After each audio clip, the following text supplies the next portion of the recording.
temporary ban on flights to and from India beginning Wednesday.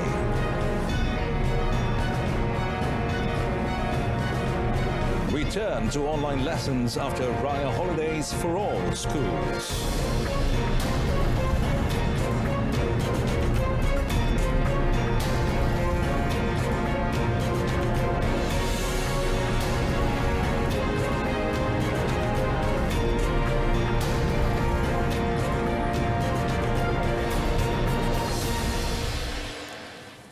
Hello and good evening. Thanks for joining us. You're watching News at 10. I'm Muhammad Amin Carlos. Well, the government has decided to temporarily suspend all flights from and to India to prevent the spread of India's double mutant variant starting this Wednesday. Well, Senior Minister for Security, Datuk Seri Ismail Sabri Yaakob, said the decision was made after the National Security Council agreed to the proposal put forward by the Ministry of Health. Well, in a statement today, Datuk Seri Ismail Sabri said ships and Indian citizens with Malaysian work permits will also be denied entry. However, exemptions will be given to Malaysian citizens who will undergo the mandatory 14-day quarantine upon entry. All travellers who began from any Indian destination, be it via direct or transit flights, are barred from entering Malaysia. Now, this ban will also apply to travellers who are transiting in Malaysia to a third country. The senior minister added that ships with a voyage history of being in India within the last 14 days are also not allowed to sign off in Malaysia except for crew members who are Malaysian citizens. Malaysia will also temporarily bar the entry of international students and business travellers from India. However, Malaysian students, workers, spouses and children of Malaysian citizens who are currently residing in India, as well as religious groups who were in India, are allowed to enter the country but must undergo quarantine in gazetted stations. Well, all primary and secondary schools nationwide will return to the home-based teaching and learning method, PDPR, when the education session resumes after the school holidays in conjunction with Hari Raya Aidilfitri next month. The directive will affect some 2.7 million pupils at 7,780 primary schools and 2.03 million students at secondary schools around the country. This means that all schools around the country will conduct PDPR for a total of 10 days until the start of mid-year school break, which will start on 28th May for schools in Johor, Kedah, Kelantan and Terengganu, and 29th May for the remaining states. This is among the mitigation efforts announced by Education Minister Dato' Dr. Razzie Jidin to prevent COVID-19 outbreaks from affecting schools, subsequently protecting teachers and children from the risk of being infected by the virus.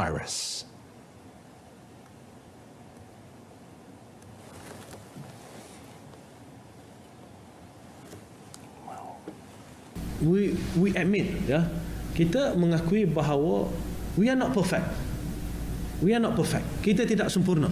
But we are trying our best dalam memastikan anak-anak kita dapat ke sekolah, dapat kembali ke sekolah, termasuklah ke sekolah asrama, dan dapat mengikuti pembelajaran dengan baik. He said this in a briefing to reporters in Putrajaya today. The decision to close schools in Selangor is under the jurisdiction of the State Education Department following discussions with district health centres and the State Health Department. And Menteri Besar Dato' Seri Amiruddin Syari said the previous closure of 19 schools in the state did not follow the proper channel and discussions, but was still accepted. Kali ini kita ikut format itulah. So akhirnya setelah Pusat Kesihatan Daerah memaklumkan dan Jabatan Kesihatan merasakan bahawa kes-kes itu wajar ditutup, jadi kita tutup. Sebab controller kepada seluruh sekolah-sekolah di Negeri Selangor ini terletak di bawah Jabatan Pendidikan Negeri Selangor.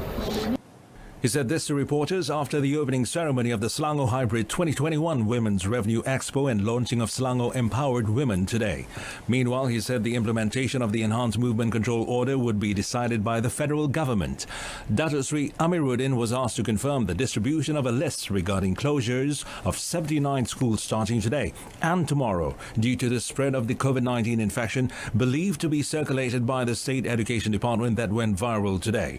He said it would not make any announcements regarding the matter as only the National Security Council, the MKN, and Ministry of Education could do so. Well, the Health Ministry recorded 2,776 new COVID-19 cases today, with Selangor still at the top of the list. And Selangor recorded 762 new cases, followed by Sarawak with 615 cases and Kelantan with 343 cases. So in total, Malaysia has seen 395,718 cumulative infections, of which 24,713 cases remain active. Health Director General Tan Sri Dr. Noor Hisham Abdullah in a statement today said of today's figure, only 3 are imported cases while the remaining were local transmissions. The ministry also recorded 1,803 new recoveries, bringing the total to 369,556 cases. Currently, 300 cases are being treated in intensive care units, with 133 cases requiring breathing assistance. And the number of fatalities also rose by 13 cases today, bringing the total to 1,449 deaths. Meanwhile, the ministry also identified 12 new clusters today involving 4 workplace and community clusters each, 2 educational sector clusters, 1 religious cluster and 1 detention centre cluster. Well, almost 40% of the Malaysian population aged 18 and above have registered for the National COVID-19 Immunisation Program, PICK. And according to the program's coordinating minister, Khairi Jamaluddin, the total amount is expected to increase and reach 80% of the community within 2 months. Explaining further, Khairi said the government will further increase the number of registrations for vaccine by meeting the target recipients in person or via manual registrations. Speaking after observing the National Immunisation Program at the Sultan Abdul Halim Stadium, he also commented on the low amount of registrations in Kedah.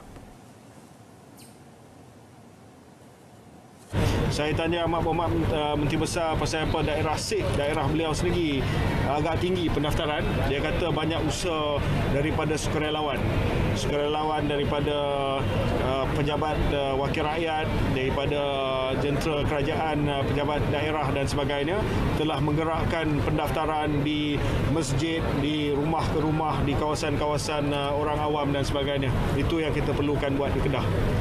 There are about 12 vaccination centres in Kedah apart from 4 government hospitals. The vaccination program has entered the second phase involving high-risk groups, including senior citizens aged 60 and above, those with comorbidities, as well as persons with disabilities.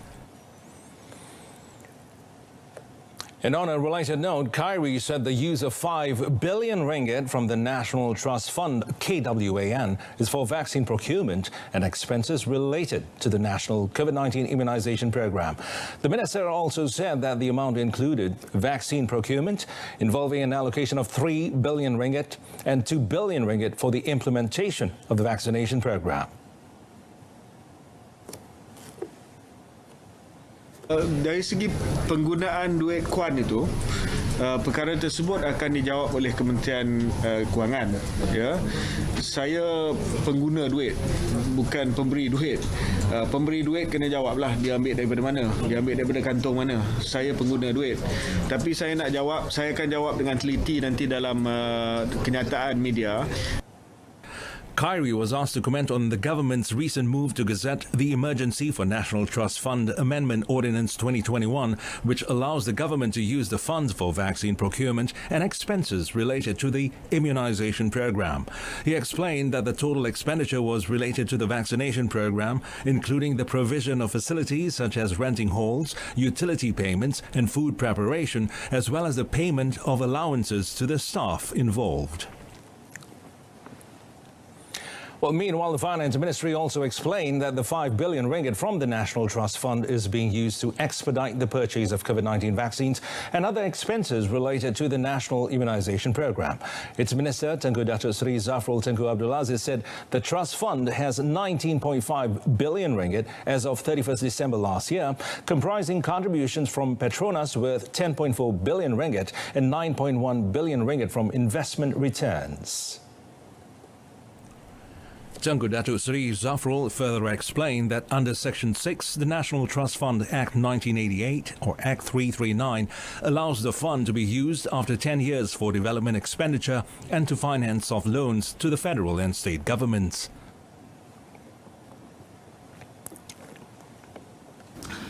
Jadi oleh itu penggunaannya dihadkan untuk memperoleh vaksin, ya, dan bukan untuk tujuan lain yang tidak dinyatakan di bawah undang-undang.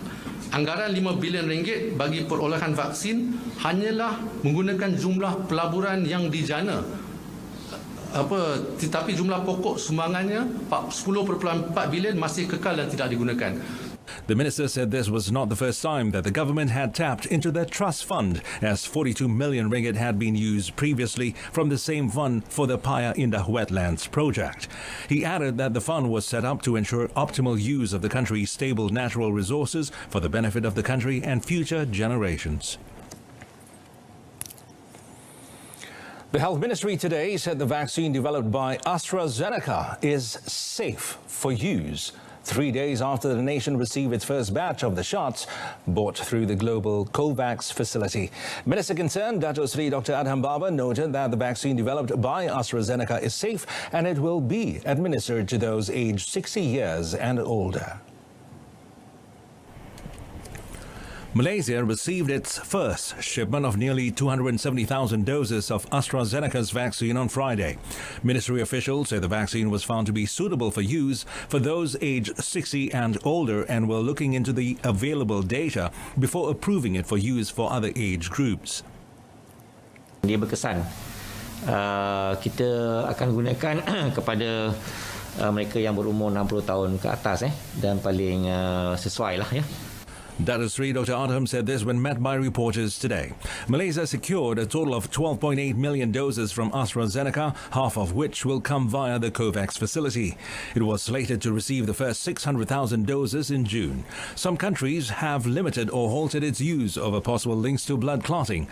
AstraZeneca said regulatory reviews in Britain and Europe have noted its vaccine offers a high level of protection and that its benefits far outweigh any risks. The CanSino COVID-19 vaccine, meanwhile, has yet to be approved by the National Pharmaceutical Regulatory Agency, NPRA, to be brought in and used in the country. Coordinating Minister for National COVID-19 Immunisation Programme, Khairi Jamaluddin, said NPRA was in the midst of studying the vaccine from China before it could be approved. CanSino belum lagi mendapat kelulusan daripada pihak NPRA, masih sedang menilai CanSino.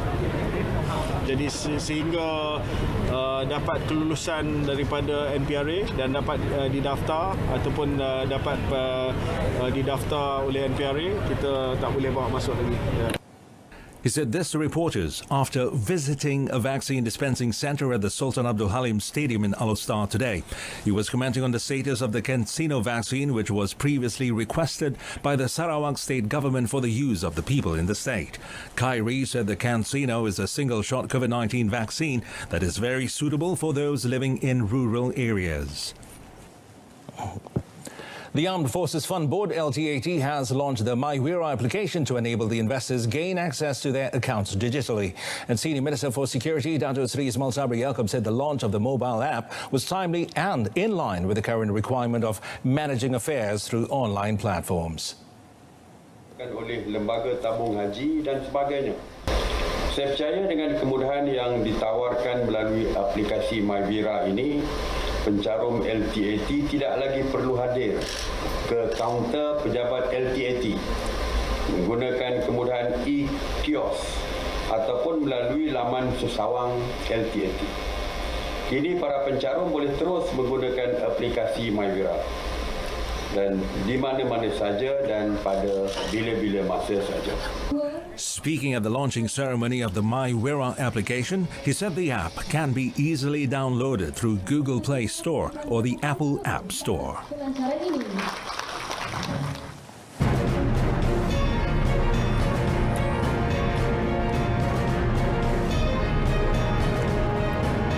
Coming up, police bus trafficking ring seized drugs worth over 17 million ringgit.